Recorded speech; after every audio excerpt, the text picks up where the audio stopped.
Hey Pro Bono crew, it's Claire Desira here, and all of this isolation is reminding me of more adventurous times. I want to tell you about the time that four of us were standing in a stream with our hearts pounding, completely paralysed with fear.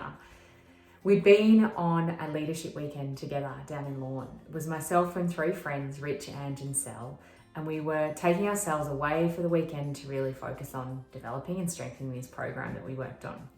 Part of that weekend, for some reason, we thought it would be a great idea to head out on a bushwalk. And we chose the path between the township of Lorne up to Erskine Falls, along the stream there in the Otways, a beautiful part of the world. The only thing is that we were halfway through the walk and Sally, who was first, walked straight over a tiger snake on the path. Now the tiger snake didn't move, but we were all paralysed. Well, all of us except for Sal. Sal was over the other side of this snake, relieved and laughing, and I guess thinking, well, that was a bit of a close call. Maybe she was in shock, but here she was trying to logically talk the rest of us through how we could just walk past the snake as she had. But we were overtaken with fear and paralysed. In fact, our brains were hijacked. That's what happens in situations like this. And so no matter how much logic someone else can share with you, you can get really stuck in that emotion. So what we did was we actually took this big unnecessary detour down off the path, through along the stream a little bit and back up onto the path.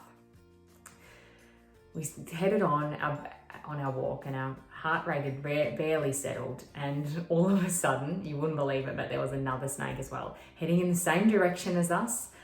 Just off the side of the path was an enormous brown snake. Now, I think it saw us as we saw it. It got the big fright too, but it did what you see in the movies and documentaries. You know, it kind of reared its head up and started for us.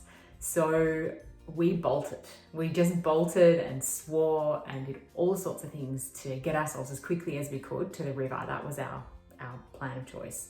So here we were standing each on a rock in the river, completely paralysed, and Sel was paralysed this time too. She was not laughing, I can tell you. Now, when something like this scares us, our brain becomes flooded with emotion and it can feel impossible to think logically. Logically, of course, we could have just turned around and headed back to the car, but our new truth was that there was going to be snakes everywhere. Logic had been lost in the bush somewhere. And what happens to our brains when they're hijacked is our logic is missing in action. And one of the most important things that we can learn about our brains is actually when they're working for us and when they're not. And sometimes when they're not, it's because they're wildly trying to protect us, but sometimes you need to challenge that a little bit. So it's important for us to learn about how our brains work and when they're working for us and when they're not. Because when you're fired up with emotion, you can't think as clearly as you normally would. And you don't need to actually see a snake to be fired up in emotion. When we're doing work that we really care about, or we're in high pressure environments, these strong emotions like fear and frustration and anger and worry can be lurking in the bushes everywhere, ready to jump out at any time. And even sometimes the fear of them jumping out can be enough to keep us in that really heightened state. When we're in a heightened state like this and we're trying to operate in a team, what can happen is we can narrow our focus so much that we forget what's actually true and what's actually likely, and only half solve or even avoid trying to solve problems or make things better. We can stop listening to other people and dismiss other people's ideas, let alone being able to check in on them and work more closely as a team to support your clients or customers and each other along the way. What can also happen is we can get ourselves in these wild thought loops that keep going over and over again. So what do we do when we're in this situation?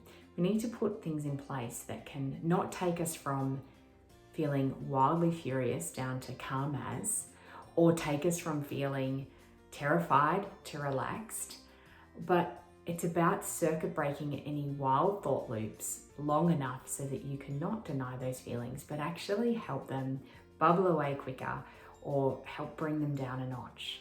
So say being able to take feeling 10 out of 10 angry to maybe 9 out of 10 or 7 out of 10 or 5 out of 10. And when you do this, you buy yourself time. And buying time like this might stop you from sending a snarky email that might have a long-lasting impact. It might stop you from snapping at a loved one, or it might actually mean that you don't miss a solution that's right in front of you. Circuit breaking and changing your way of thinking and operating in these situations can be as simple as doing some things like taking some good old breaths, distracting yourself with some music, taking a walk around the block. There's loads of different grounding techniques that we can share with you, but they're just a few that you can keep in your back pocket. We've all got fears of stepping on, tripping over, or being bitten in some way through our work. Sometimes those fears are lurking in the bushes, and sometimes they rear their slithery heads right in your face. Oh, it still gives me cold shivers thinking about it.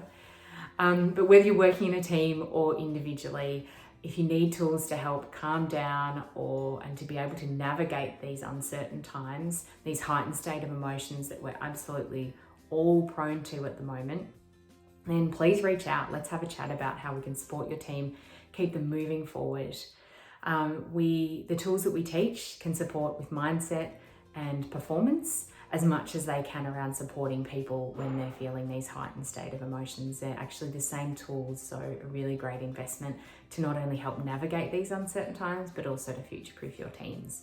If you're not in a team at the moment, we'd still encourage you to practice and try circuit breakers that can interrupt those wild thoughts when you're in heightened state. It's a really fantastic skill to have in your toolkit. That's all from us for now. Take care of yourself and have as much fun as you can in that wild jungle out there. Watch out for snakes.